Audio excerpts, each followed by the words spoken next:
Jaga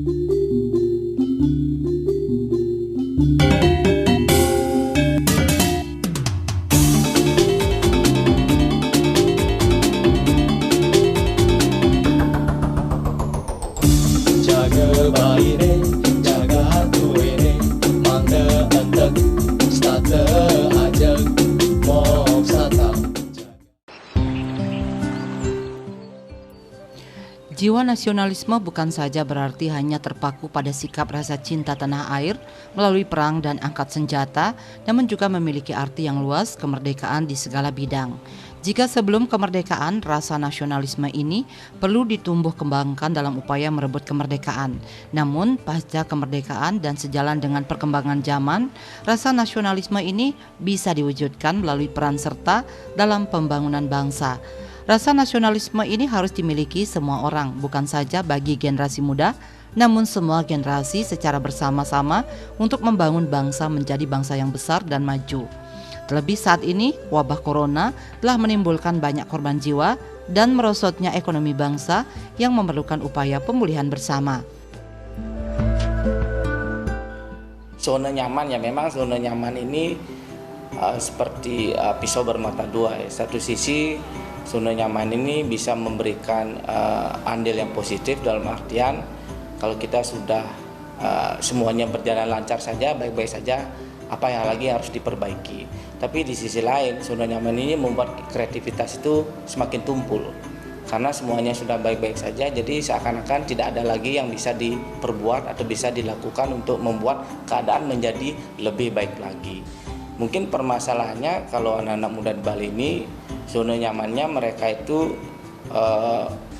secara mentalitas mungkin akan malas untuk, bukan malas ya bahasanya, tapi lebih kepada enggan untuk merantau. Contohnya di mana anak-anak muda ini seharusnya di mana mereka masih muda, masih produktif, masih secara fisik masih tenaga masih prima, cobalah untuk misalnya merantau atau misalnya keluar dari zona nyaman di mana mereka bisa mendapatkan pengalaman baru, bisa mendapatkan hal-hal yang baru di mana nanti diharapkan begitu mereka balik lagi ke daerah atau kampungnya itu bisa menularkan hal-hal baru tersebut, tentu yang positif kita bicara di sini untuk meningkatkan lagi sisi ekonomi dari asal mereka, karena kita ini berbicara ekonomi di tengah pandemi ini, jadi bagaimana caranya meningkatkan juga kekuatan finansial di masing-masing daerah sehingga anak-anak muda ini kita harapkan menjadi virus-virus yang akan menularkan pemikiran-pemikiran baru, pemikiran-pemikiran yang mendobrak dari hal-hal yang sebelumnya tabu atau mungkin sebelumnya itu mereka susah untuk didobrak seperti itu. Kita memang dalam berbangsa dan bernegara ini perlu ada fanatisme ya terhadap bangsa dan negara ya. Sebagai masyarakat Bali tentu kita sangat menghargai, sangat menjunjung bagaimana persatuan dan kesatuan bangsa dan negara ya. Untuk itu maka masyarakat Bali, generasi muda Bali ini harus mampu mewujudkan bagaimana cita-cita daripada bangsa dan negara ini ya. Negara didirikan kan untuk kepentingan kesejahteraan masyarakatnya ya. Jika masyarakatnya sejahtera, maka negara ini akan aman ya. Bagaimana mewujudkan negara aman, bagaimana mewujudkan negara sejahtera, ini masyarakat baik dari tingkat daerah sampai ke nasional harus memiliki cita-cita ya, harus memiliki semangat ya. Salah satunya adalah mengukur daripada kesejahteraan dan nasionalisme ini kan kita dilihat dari segi pembangunan ya. Pembangunan dengan ukuran yaitu IPM ya, Indeks Pembangunan Manusia. Nah kalau masyarakatnya sehat, udah itu pendidikannya bagus, cerdas, udah itu ekonominya bagus, maka negara ini akan sejahtera ya. Untuk mewujudkan ini, maka baik dari tingkat keluarga, udah itu daerah sampai nasional, masyarakatnya harus memiliki kecerdasan, udah itu kesehatan dan ekonomi yang bagus ya. Dan ini akan terlihat dari wajah generasi muda hari ini ya.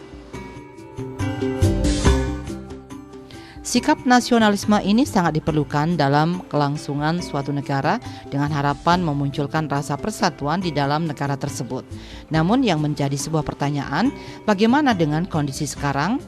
Di zaman serba teknologi atau era globalisasi seperti ini, rasa nasionalisme dapat diwujudkan melalui kerja nyata dalam membangun bangsa dan negara, tidak terkecuali bagi masyarakat Bali. Rasa nasionalisme dapat diwujudkan melalui rasa memiliki dan tanggung jawab moral untuk membangun Bali yang saat ini ekonominya jatuh terpuruk sebagai akibat adanya pandemi. Percepatan pertumbuhan ekonomi bukan saja menjadi tanggung jawab dan tugas salah satu pihak, namun bersama-sama. Masyarakat Bali harus mulai melek akan teknologi yang saat ini memegang peranan penting dalam setiap kehidupan manusia, tidak terkecuali dalam pergerakan ekonomi.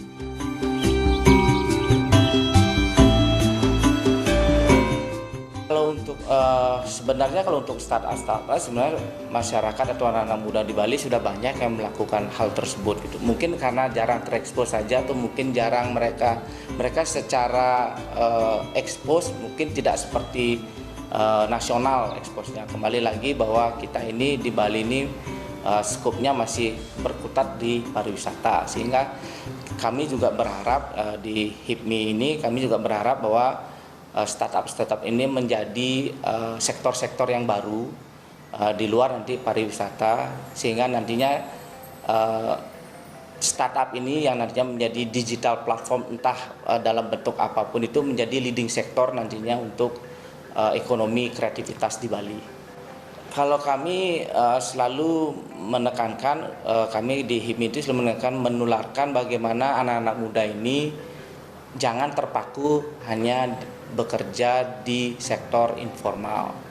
Contohnya pariwisata. Oke, pariwisata sekarang di Bali menggeliat, tapi semenjak pandemi ini pariwisata langsung tiarap. Sisi lain juga mungkin seperti bekerja di kapal pesiar gitu. Jadi anak-anak muda Bali ini kalau dulu mungkin pikirannya hanya bagaimana tamat SMA, tamat kuliah, bekerja di kapal pesiar. Bagaimana tamat SMA, tamat kuliah itu melamar menjadi pegawai negeri atau ASN gitu. Nah, kami di HIPMI ini berusaha sekali menanamkan bahwa kalian ini juga sebenarnya bisa kok berusaha, berwirausaha aja. Kami juga ada program di namanya HIPMI Perguruan Tinggi HPT, di mana kami juga mengenalkan sebenarnya wirausaha itu bisa kok, tidak susah, asal ada kemauan, asal Anda mempunyai konsistensi di sana itu. Tidak ada yang gampang. Kami juga tidak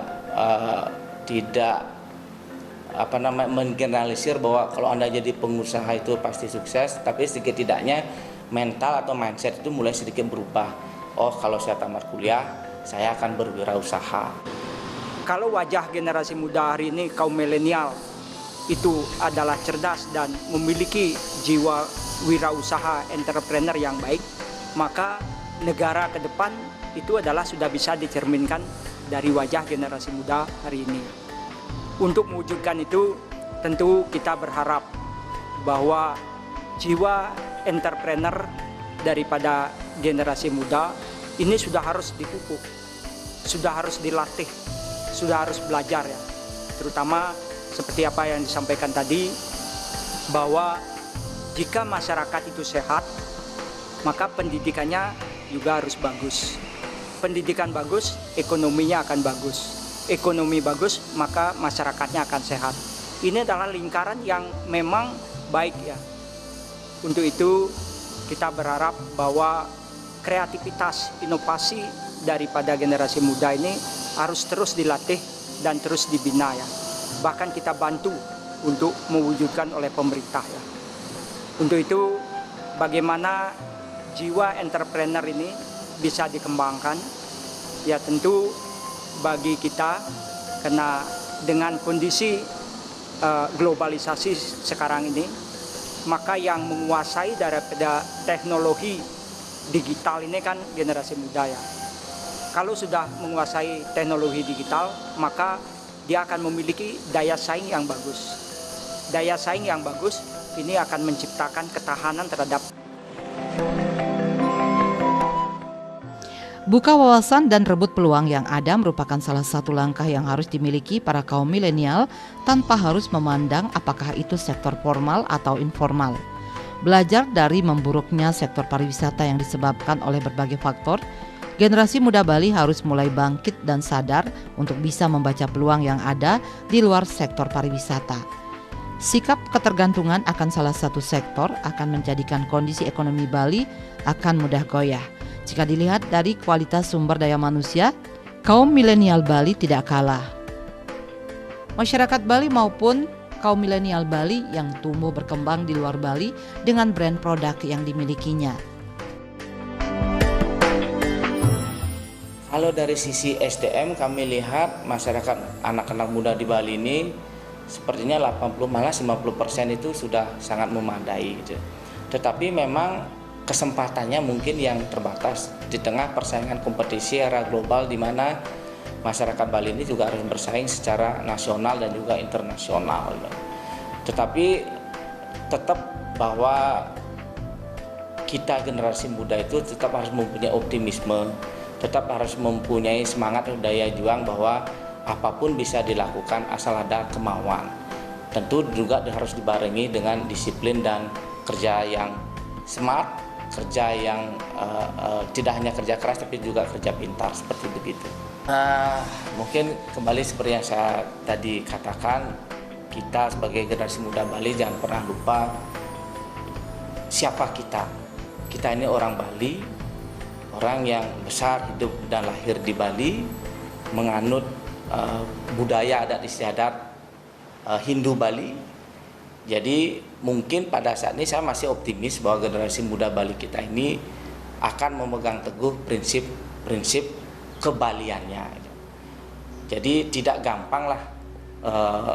Tapi pengalaman itu yang Bapak katakan tetap kita akan menjadikan cerminan bahwa untuk mempertahankan itu semua tidak hanya dengan wacana, tidak hanya dengan berteori, tetapi juga prakteknya juga kita harus lakukan. Bagaimana kita berusaha mempertahankan adat istiadat kita di tengah gempuran globalisasi sekarang ini, di mana arus informasi itu akan membuat anak-anak muda kita Bali ini mulai berpikir kritis. Nah, ini berpikiran kritis ini mungkin ada yang menganggap kritis ini sebagai pertentangan, perlawanan terhadap dogma-dogma yang sudah ada juga yang menganggap ini adalah terobosan-terobosan baru di mana tidak harus dibenturkan dengan yang sudah ada, tetapi hanya melengkapi yang sudah ada, bahkan membuat yang sudah ada itu menjadi lebih baik, seperti itu. Nah, ini kita berharap bahwa daya saing masyarakat Bali itu harus ditingkatkan ya. Kita mengenal masyarakat Bali ini kreatif dan inovatif ya. Kreatif dan inovatif ini terus ditingkatkan agar menjadi wirausaha muda yang baik ya. Karena syarat daripada negara maju, negara sejahtera itu minimal masyarakatnya 2% adalah pengusaha ya. Kalau pengusaha tumbuh dengan baik, maka akan terjadi pertumbuhan ekonomi, udah itu akan terjadi pemerataan pembangunan, udah itu selanjutnya akan mengurangi pengangguran, penciptaan lapangan pekerjaan, dan masyarakat akan menjadi maju ya. Nah, inilah bagi kami sangat penting bahwa kaum milenial ini dengan penguasaan teknologi digital yang baik, dia akan memiliki daya saing yang bagus untuk pengembangan wirausaha sehingga menjadi entrepreneur daripada generasi muda.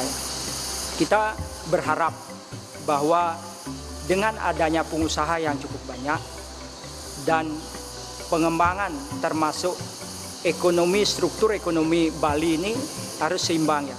Bagaimana kita menyeimbangkan struktur ekonomi Bali, yaitu tentu berharap seimbang antara pariwisata, udah itu UKM dan pertanian ya. Kita sadar Bali ini masih 35% adalah petani ya. Maka ini adalah hal-hal yang memang harus juga dikembangkan. Bagaimana generasi muda juga bisa bergerak di bidang pertanian, karena ini adalah rohnya daripada pariwisata, UKM yang terus harus dibangkitkan, Karena dalam keadaan krisis maka UKM sangat mampu untuk bertahan dan bersaingnya. Yang selanjutnya tentu pariwisata. Bali sudah menjadi andalan, pengembangan pariwisata tinggal dilanjutkan. Tetapi bagaimana kita menyeimbangkan struktur ekonomi Bali dengan pengembangan daripada jiwa entrepreneur di bidang pertanian dan UKM. Brand sebuah produk sangat diperlukan dalam membangun sebuah kepercayaan konsumen terhadap apa yang dipasarkan, yang tentunya dibarengi dengan kualitas yang baik. Banyak produk tradisional Bali yang sudah memiliki brand yang terkenal namun belum dimaksimalkan. Misalkan kain songket hasil para pengrajin tradisional Bali, sejumlah daerah seperti songket pegeringsingan maupun arak Bali dan banyak jenis lainnya yang perlu dibangkitkan. Bagi kaum milenial Bali, hal ini tentunya dapat dijadikan sebagai peluang dalam mengolah produk sehingga nantinya memiliki nilai dan posisi tawar yang lebih di pasaran. Masing-masing kabupaten dan kota di Bali memiliki ciri khas tersendiri yang sekaligus membedakan baik dari segi adat, budaya maupun hasil produk. Kalau untuk produk banyak sekali sebenarnya. Produk-produk yang kami kebetulan HIPMI ini ada 9 kabupaten kota, ada BPC-BPC-nya, Badan Pengurus Cabangnya, dan masing-masing cabang itu memang mempunyai produk-produk unggulan. Permasalahannya adalah bagaimana produk unggulan kita ini bersaing di kancah nasional dan internasional. Nah, itu lain soal. Setidaknya kalau produk itu sebenarnya kami yakin sudah ada. Bagaimana caranya memasarkan produk itu tentu juga butuh dukungan tidak hanya dari pengusahanya, tapi juga kami berharap support juga dari pemerintah. Kalau untuk layanan publik dari pemerintah mungkin ada programnya.